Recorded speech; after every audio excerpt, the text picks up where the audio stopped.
Yeah, good evening, folks, and thanks to Roger Oxel. Welcome to Under Paisley Sky. On tonight's show, hopefully another attempt for a live interview with guitarist and vocalist Steve Giles, founder of the band Dark, and Mr. Paisley.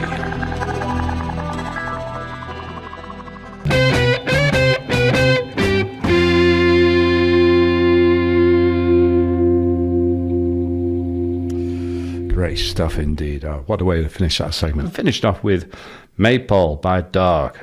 Always a favourite here on Under Paisley Sky from Northampton, England. I found that extremely collectible album Dark Round the Edges, recorded in 72, and the music speaks for itself. Coming up next, fingers crossed that is, live interview with founder, vocalist and guitarist Steve Giles. I feel positive. I feel it in the water. All right, stay with us. Now, I'm hoping we got Steve on the air here. Can anyone hear me? Just hang on. Are you there, Steve? Are you with us? Do we have contact? All right, look, I'll just go straight to a track and play a Zero Time.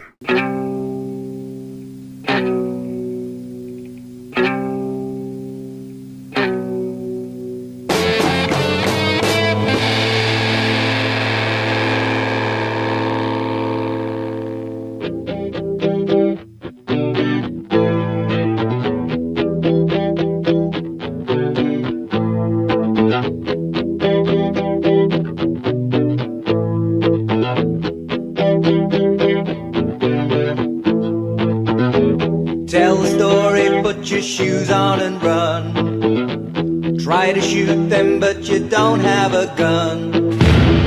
Watch this space, cause the joke is on you. Your ego tells you that you're one of the few.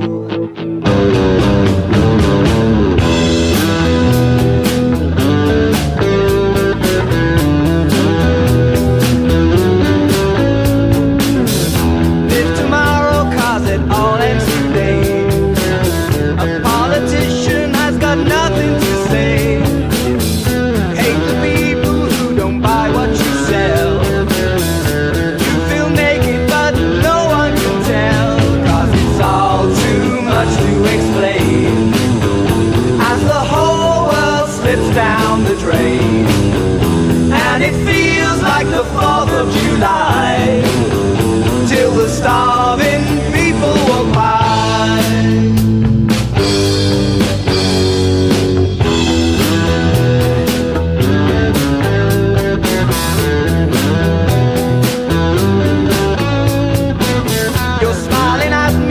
I'm losing my nerve. The attitude you give is all I deserve. I think I see now where the easy life ends. She laughs out loud while she's killing my friends. But it's all too much to explain. As the whole world slips down the drain, and it feels like the 4th of July, till the starving people walk by.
My home. The streets are empty. I walk alone. Take 2 steps forward. I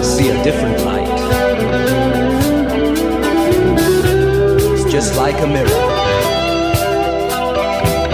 Where will I be tonight?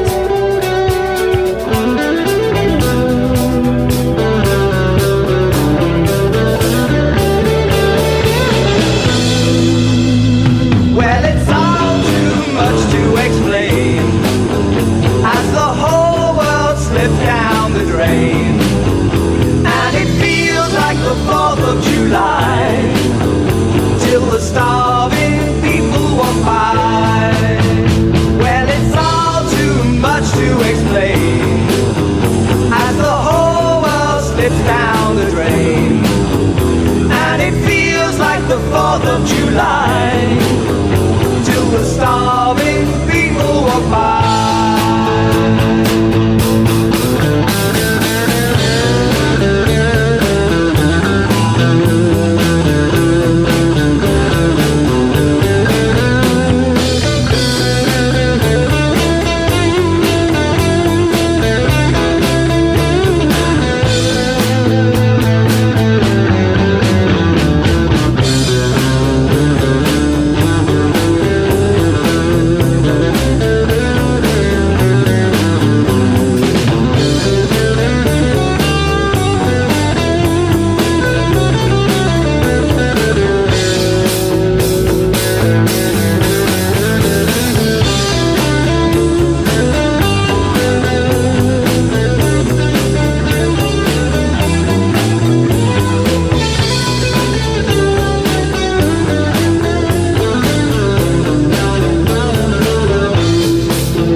Okay, that was Killing My Friends. I think we have got Steve Giles on the phone here, have we? You still there, Steve? I'm hearing you. Yeah, no problem. Oh, fantastic. Oh, that's better. Oh, finally, we got it sorted out. Better than talking on Facebook Messenger, isn't it? It was a bit of a task to get us together, but we've managed it. Or you've managed it. I was just sitting there waiting. I know, yeah. It's just, as you say, we're getting old. All right, mate. Well, anyway, welcome to Under Paisley Sky, and thanks so much for the opportunity to chat with you. Makes a change from Facebook Messenger, as I say now. To start off with, the album, Dark Round the Edges, the stuff that legends are made of. The holy grail for record collectors. Did you ever, in your wildest dreams, ever expect it to become so collectible and valuable? Obviously not, no. When I recorded it, 51 years ago now, nearly. Wow, yeah. It was just something I wanted to get down that I got to keep. And we'd made tapes, so I've got some analogue tapes, but obviously they deteriorate over time. So, and I've been into the studio, SI Studios, a couple of times previously with earlier incarnations of Dark. So we've got this latest lineup, and we were sounding pretty good. But I could see on the horizon we'd probably end up separating, splitting up, going our separate ways. So having got that far, I thought, well, I've got to get something down that I can keep, just for myself and the other guys, obviously. So I saved some money up and decided to go back to SIS Studios to record 6 of the tracks, sort of my favourite compositions of mine. Yeah, no, and that's what we did. Yeah, July '72. So the guitar leads you interchange with Martin on most of them, or Martin actually only joined about 6 weeks before we recorded the album. We'd done a gig in Wellingborough, a town about 10 miles outside of Northampton, where we were supporting Status Quo. Right. So we gone along, did our set, and Martin was actually in the audience that night, and he was great friends with our drummer Clive, and it was after the gig that Clive mentioned, because I think he'd heard rumours about Martin actually splitting up his own band, Wicked Lady. And so knowing that, he asked Martin if he'd like to join us to come along to record the album with us, and obviously he said yeah. But he hadn't actually had a lot of time to rehearse the numbers, so he does pretty much sort of a backing guitar during that, apart from the Cat, where he does those raucous solos, and Live for Today, where there's my solo and then a raucous solo. That raucous solo is Martin. And then in Zero Time, we said, well, don't bother to play with that, it's another complicated one. Yeah. But I said, well, if you come up with anything to put in it, then, you know, feel free and do something. He came up with all those whoosh effects, a bit like a whiplash, people have said before. And we said, oh, that's great, yeah, we'll keep that. So we did. But on Dark Side, the first track of the album, is, I think, it's probably my most complicated track. So we said, well, don't bother learning that, you've got enough to worry about. So actually, he doesn't actually play on Dark Side, but he's on the rest of the tracks, you know, either in the background capacity or having one of those raucous solos. Yeah. So yeah, it actually filled out the sound nicely. Well, I was really happy with how it turned out. Yeah, it's a nice, I love the guitar sound. It's sort of very acid. It's got the acid feel, acid guitar sound that comes across it. We get from the US a lot. That's just how we were playing it. We didn't actually have our own. Well, I probably Martin did, but I just played what I wanted to play, and it came out as it came out. So, but yeah, as I said, we were very happy with the end result. What is your favourite guitar, and what amp setup and effects? What do you use for the equipment? Well, at the time,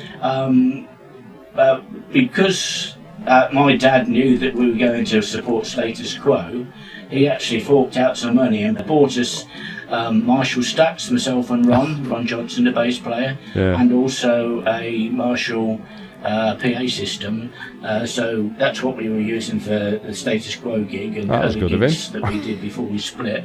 But for the actual recording, for the backing tracks, we were playing through the top cabinet and the head, the 100-watt Marshall heads, Ron and I, and Martin was playing through his own amp, and I think it was a homemade Les Paul copy that he built himself, and I think he actually built the amp himself as well. He was a bit that way inclined as Martin.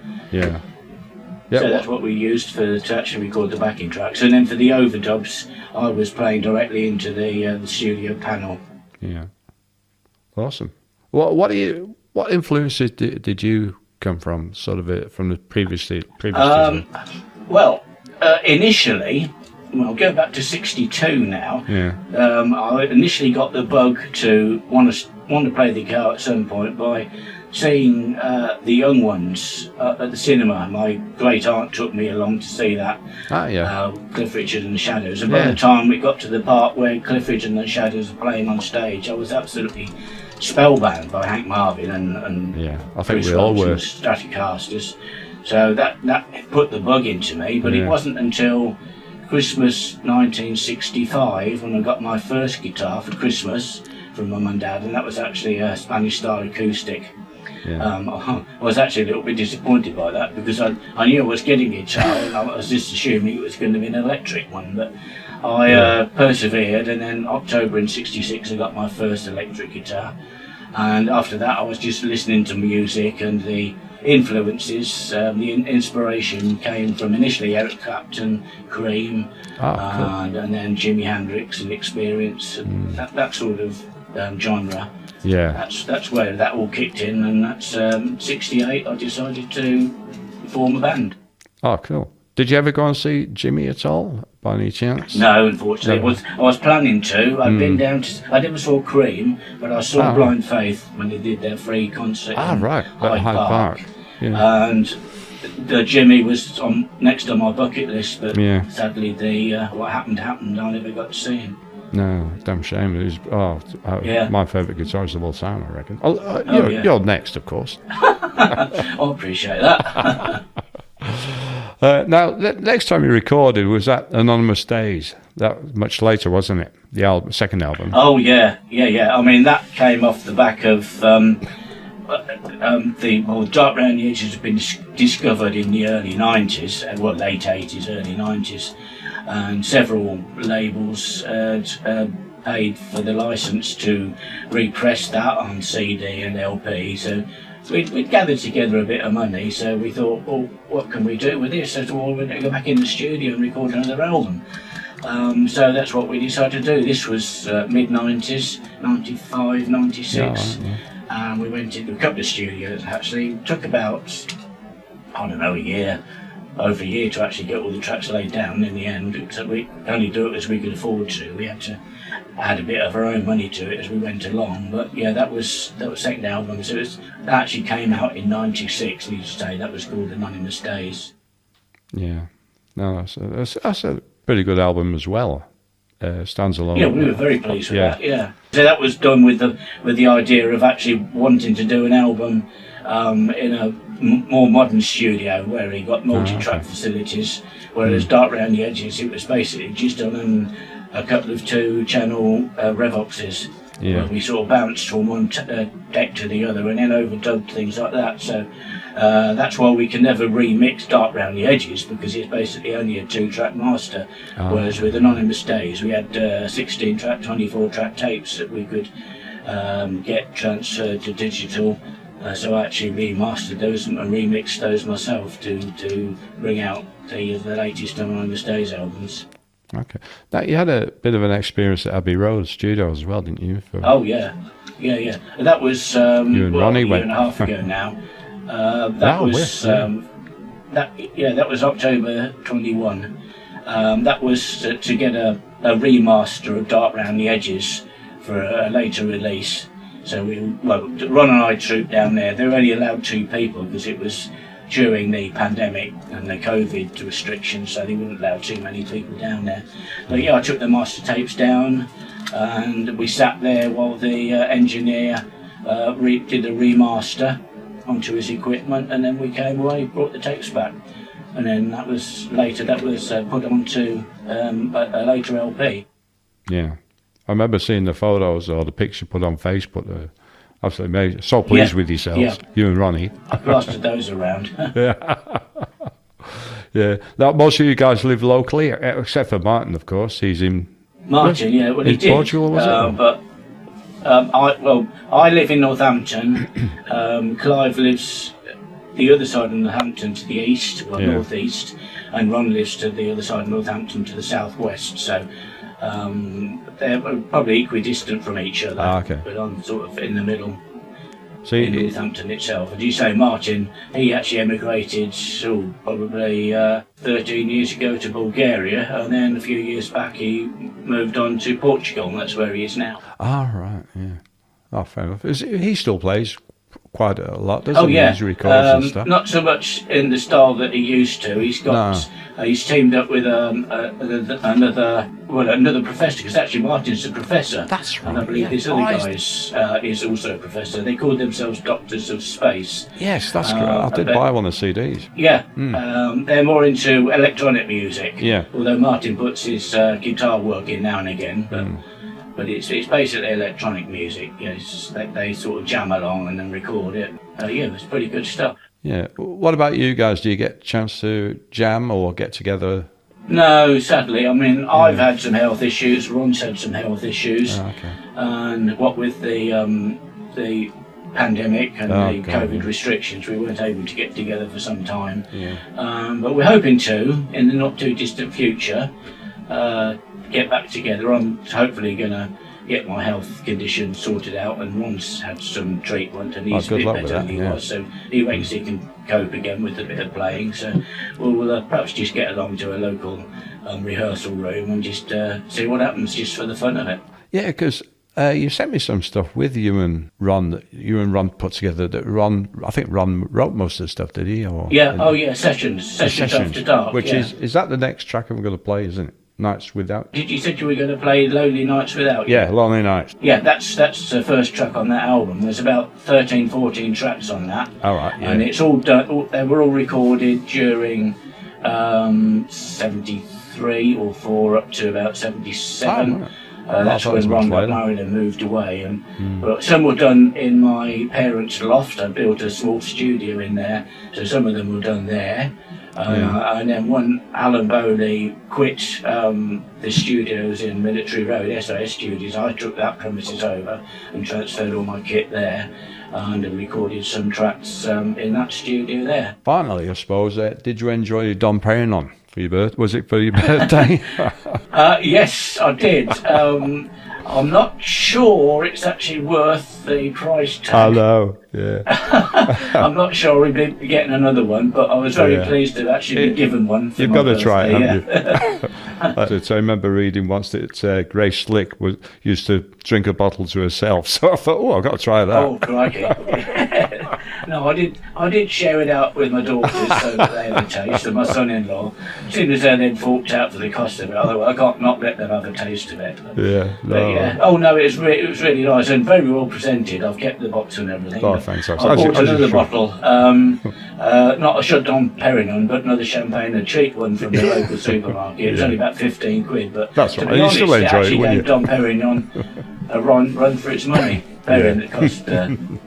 All right. Yeah. Look, is there anything else you can add there, Steve, while you're on? Or I know you're always a favourite. That the Dark here will play so many tracks in the past on this station. I'm just going to get ready now to shoot off and meet up with our very first drummer, Charlie Hyams. Ah, right. Oh, we're cool. We're going to have a chinwag. Well, we saw each other last July when we met up at the what used to be my old photographic shop in Willenber Road, which is where we rehearsed for the album Dark Round the Edges. So last July, on the 50th anniversary of recording the album, we met up there with Ron was there.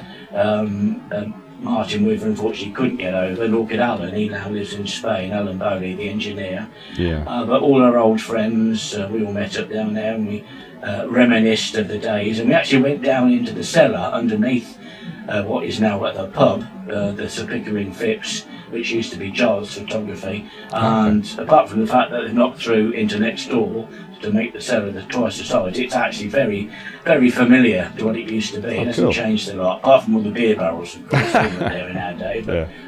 But yeah, that was fun. So I met up with Charlie then for the first time in fantastic. God knows how many years. We decided we'll have a little gin rope today. So after the show, I'll be going down and meet up with him and have a nice coffee. Say hi to him from us then, from Australia. I will do. Yeah, I will do. All right, now we're going to finish off with that Lonely Nights Without You, which is from the session, recorded in 70 odd, what did you say? That probably would have been around about 76. Okay. 76, 77, yeah. All right, well, thanks so much again, Steve, for giving us your time to speak with us on Under a Paisley Sky. Thanks for offering it to me. That was, mate. All right, take care. I'll speak to you on Facebook. Yeah. Enjoy your day, sure mate. We'll catch up again soon. Cheers, mate. Bye. Okay, all right, this is Lonely Nights Without You. I'll just mention the other tracks, previous tracks played was Maypole and Zero Time, both from Dark Round the Edges. And then following that with Killing My Friends from Anonymous Days, which is released around 1996. All right, this is Lonely Nights Without You. Stay with us.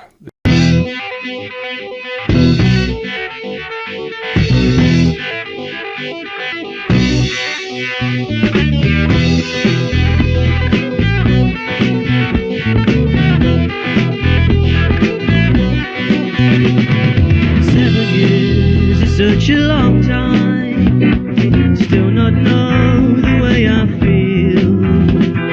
Heaven knows everything should be fine. Never knew you'd be so cruel. I can see that it's just a waste of time, trying to trace the life we knew. And I know that you'd rather be another guy's lover, and you know it's true. Living lonely nights without you, I didn't feel the morning sun. Daylight dries the morning dew, clouding skies, now the day's begun. I can feel that my world is going on, not slowing down to catch a breath. These endless days that seem to fill my life seem to me to be a test.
nights without you. I didn't feel the rising sun.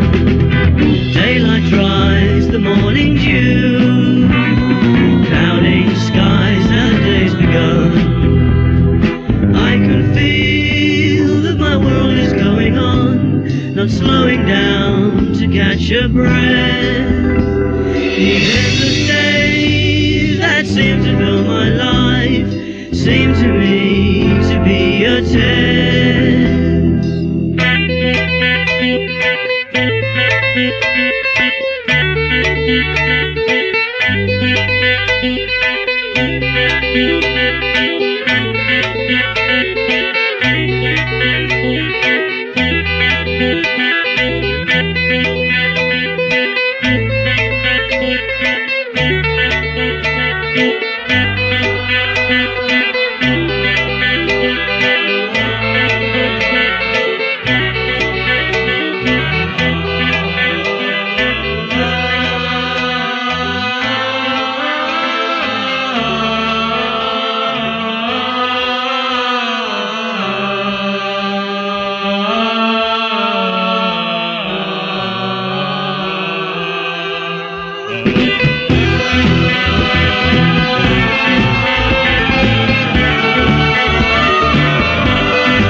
What an amazing track. That's from the Sessions CD, recorded around mid-70s by Dark, with Ron and Steve that recorded that together.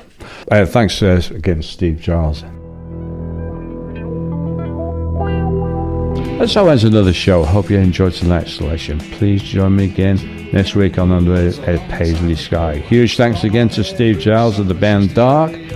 Never a smooth transition from phone to desk. Apologies for any stumbles and interruptions. Have a safe and wonderful weekend. Peace and love to you all. It's good night from Mr. Paisley.